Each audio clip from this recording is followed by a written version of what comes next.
Hi, I'm Anna Encinias. And I'm Dolores Contreras. We're divorce attorneys here at Contreras Law Firm. And we just started watching Hulu's All's Fair with Kim Kardashian.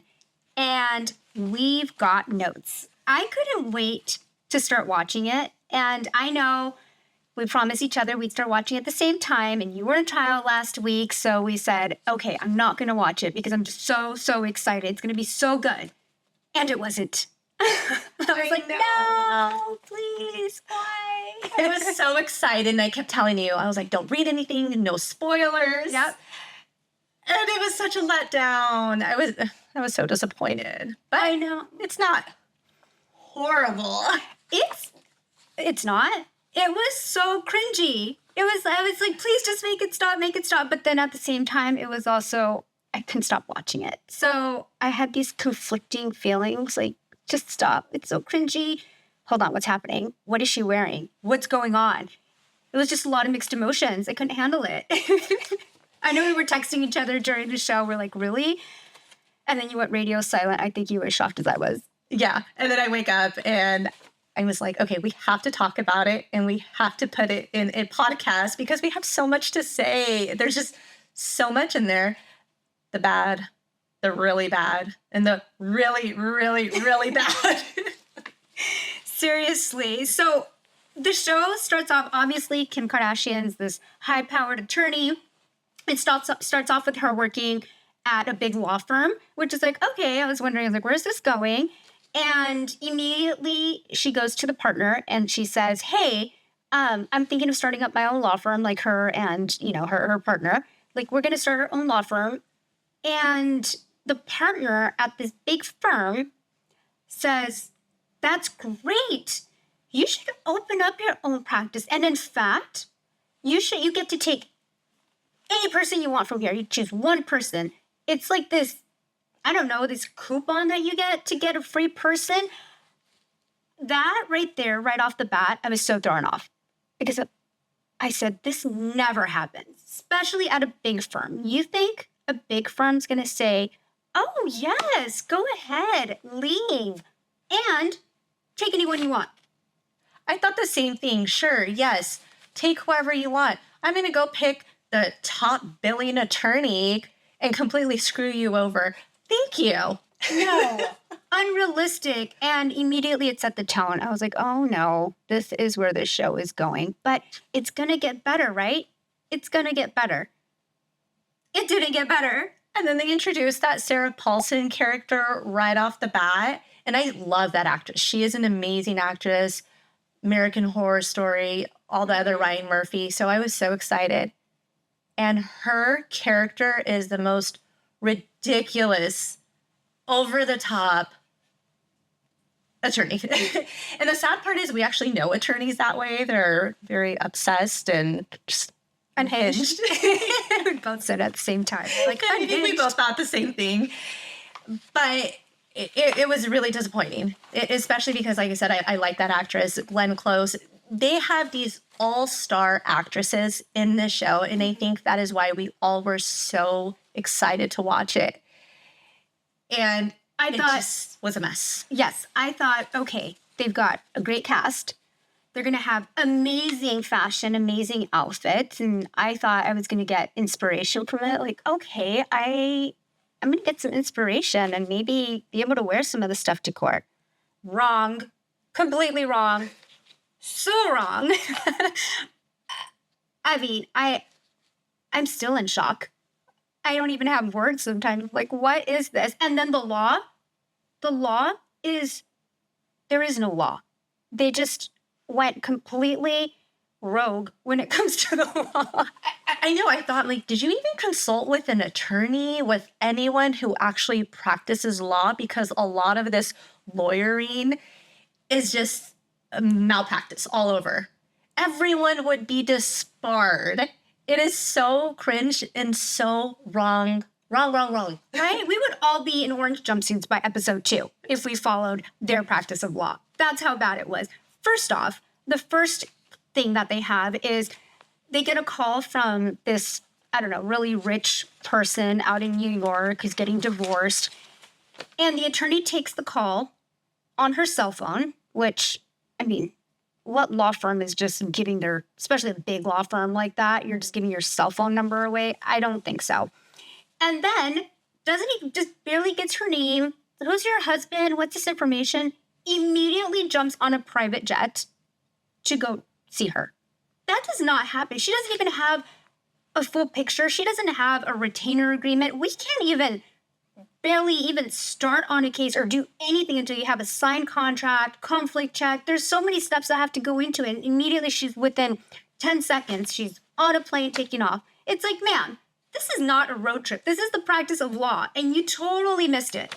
Can you imagine me telling you, hey, Dolores, this random person called me on my phone. I don't know their full name.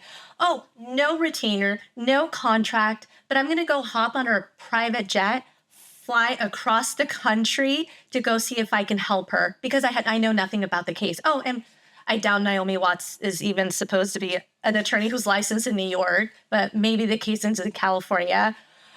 It is the most ridiculous thing. Oh, even remember even the whole scene. Okay, you're in this beautiful jet, which I would love that. Can you imagine Contreras law firm jet? You already. But when she sits down and was just like, oh, and order me some Mr. Chow.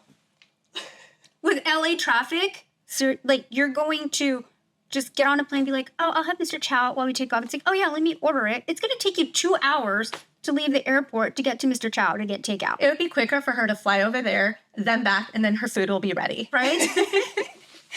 Completely unrealistic. I was like, this is so over the top. And then when she got there, okay, and she gets greeted by the security. Well, not greeted, actually. They were trying to avoid her from getting in. And then she sees the husband, and the husband's yelling at her, I have a prenup. And then we get the most famous line in every show and TV, the famous line about cheating. Yes, well, we do get that, though, where we have people ask us all the time, well, can I just include in my prenup? If they cheat, they get nothing. I mean, Right. I know you've heard that 1,000 times. In California, no fault state. You cannot include any type of line about cheating in a prenup. And of course, they had to use it in the show. The husband, she cheated, she gets nothing. All dramatic, and Naomi Watts, okay. And the wife is all scared, I'm going to get nothing because I cheated. Unrealistic.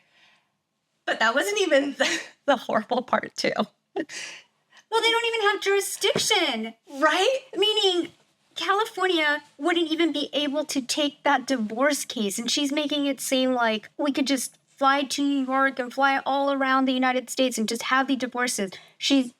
Her logic was, well, they got married in California, so they can get divorced in California. They have a vacation home in California, so they can get divorced in California. It doesn't work that way. That's not how jurisdiction works. You have to live in California. Just because you have this beautiful wedding here, it means nothing. When I saw that scene, I was just like, again, did you not get an attorney to advise you at all how the law works in California? I don't know about New York, but no, just because you got married in California does not necessarily mean, oh yeah, you can get divorced there. And I'm going to go fly my attorney that I've never spoken to, right? And say, come on over and help me out. But I loved the part where they laid out all of her jewelry. Ah, so beautiful. I'm like, can we get a client who has a bunch of jewelry and actually gift me? Which I was surprised. I really thought that she was going to gift Naomi Watts one of her rings and say, hey, I don't have money, but this is my retainer. Here you go. At least that would have been a little bit more believable. Right? But she didn't. She's like, oh yeah, it looks beautiful on you. And takes it back. I was like, really? You're not going to give that to your lawyer who's going to save you? But that scene was funny, though, how they, grabbed all of the jewelry, put in the little Goyard bags, and we're just like, bye.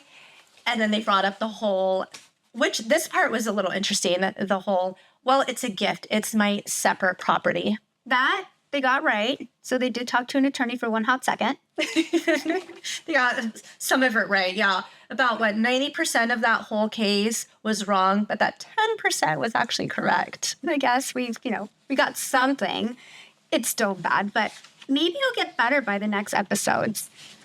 The one thing that really struck me, and I hope this improves, is their settlement negotiations. Well, they're not settlement negotiations. They are just straight up shakedowns. They are literally trying to intimidate people tampering with witnesses, and doing everything unethical that they possibly can to get a settlement.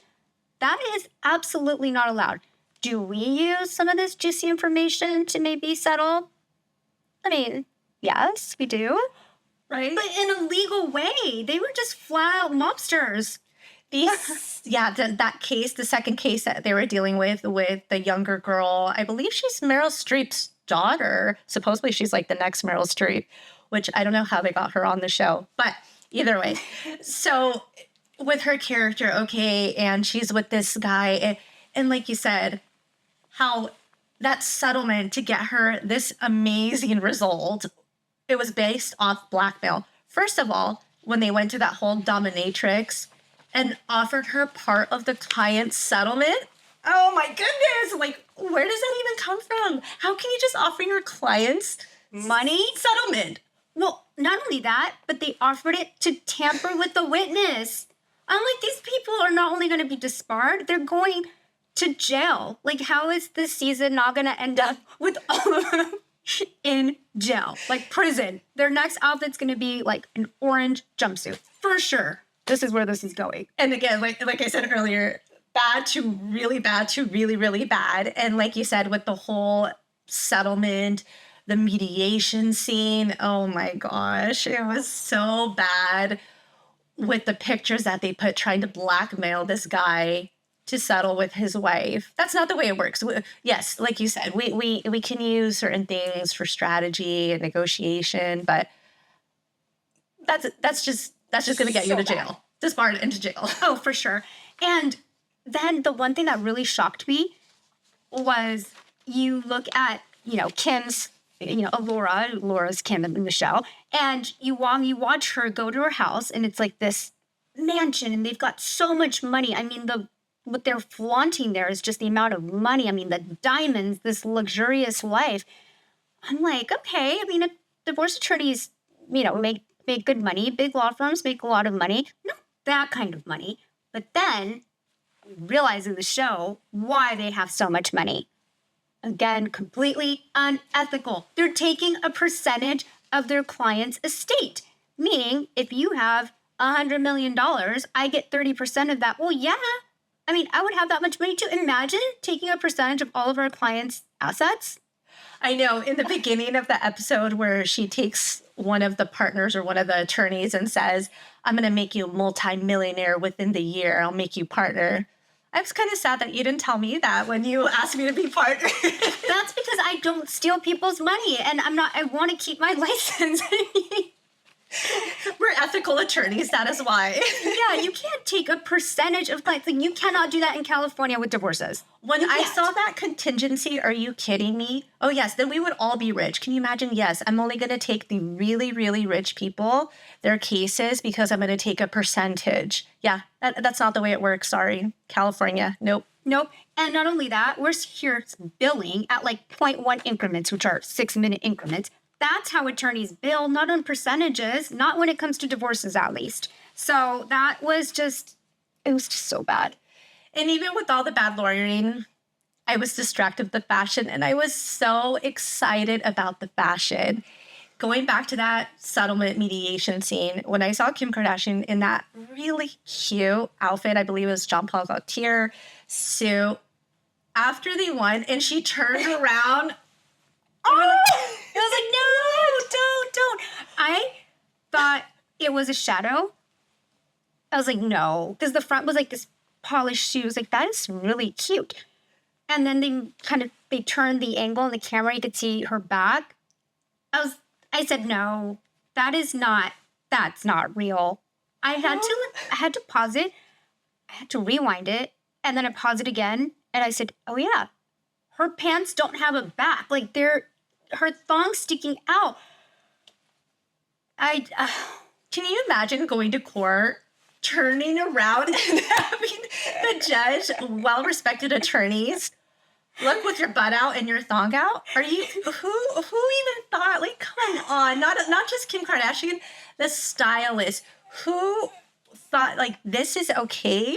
That attorneys, right? I get LA attorneys or, we want to be different as women. We want to express ourselves in our fashion. I'm all for that. I love fashion, but it is the most unprofessional, unrealistic thing. No self-respected woman would wear that to court, to the office. Can you imagine our conservative judges? You know, we go to trial, we turn around, they would for sure say something. It would be embarrassing. I wouldn't even risk that.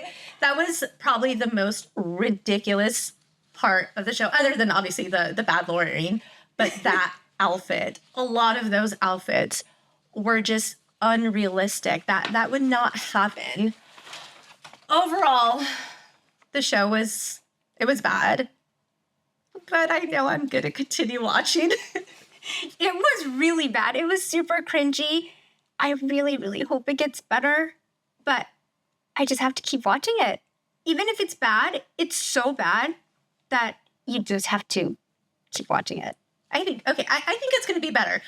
Obviously, we'll see once we watch the other episodes, but I have faith. I think it's the pilot. It's the first episode. Sometimes they're warming up. Yeah, so maybe it'll get better. Maybe the fashion will get better as well, because I was a little disappointed. I thought there would be a little bit more, and maybe we'll get some inspiration, but don't worry. I'm going to come to work with pants covering everything. Please do. Oh, my goodness. But we'll continue watching. Yeah, I think so. We'll see. We're hopeful for episode 2. And I hope people really do understand that this is not how it is. It is a TV show. It absolutely is a TV show. Very, very little accuracy of what real lawyers are. No accuracy of how lawyers are. All TV show, all Hollywood, but entertaining. Yes, we'll continue watching. That's it for today's episode. Don't forget to subscribe and to stay connected.